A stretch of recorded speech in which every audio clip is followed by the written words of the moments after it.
মই বেলতলাত আহিছোঁ বাইকখন ঠিক কৰিব। বাইকখন বেয়া হৈছে মানে, বেয়া হোৱা নাই, কিবা এটা ৰাবাৰ এটা চেঞ্জ কৰিব আহিছোঁ। চকাত থাকে দাম ৰাবাৰ, সেইটো চকাটো খুলিছে, ঠিক কৰিব আহিছোঁ। বেলতলাত আছোঁ চাওক, মোৰ বাইকখন আকৌ বেয়া হৈ গ'ল। বেয়া হোৱা নাই মানে, চকাত দাম ৰাবাৰ থাকে বোলে ইয়াত, এই দাম ৰাবাৰটো বোলে বেয়া পচি গৈছে বোলে, সেইটো চেঞ্জ কৰিব আহিছোঁ। এইটো দাম ৰাবাৰ হয়, চকাত থাকে। মই দেখাই আছোঁ ক'ত চকাৰ ক'ত থাকে। এই চকাৰ ইয়াত থাকে, চকাৰ ইয়াত থাকে।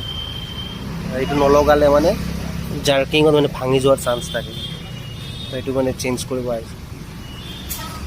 পৰহি চেইনডাল চেঞ্জ কৰিছিলোঁ, এডাল চেইন চেঞ্জ কৰিছিলোঁ পৰহি। মানে বাইক মেইনটেইন কৰাটো এটা টাস্ক হয় ল'ৰাবোৰৰ কাৰণে, এটা ইমান ইজি নহয় বাইক এটা মেইনটেইন কৰা। চাওক, এইটো লগাবলৈ, এইটো দাম ৰাবাৰ হয়, এইটো বেয়া হৈছে। দিয়া লগাই দিয়া আৰু যিমান হ'ব আৰু। এইটো বস্তু, এইটো চকাত থাকে, চকাৰ ৰিঙত থাকে এইটো বস্তু।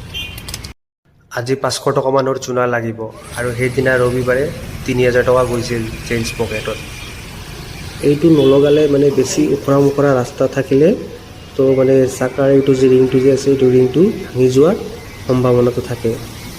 মানে ৰিংটোত প্ৰেছাৰ পায়তো, সেইকাৰণে মানে ওখৰা মোখৰা আপ ডাউন ৰাস্তা থাকিলে। চিধা ৰাস্তাত ইমান বাৰু প্ৰব্লেম নহয়। লগোৱা হৈ গ'ল, চেইনটো লগাই আছে, অলমষ্ট হৈ গ'ল আৰু লগোৱা কাম হৈ গ'ল। লগাই আছে, চকাটো ফিটিং কৰি আছে, হৈয়ে গ'ল কাম।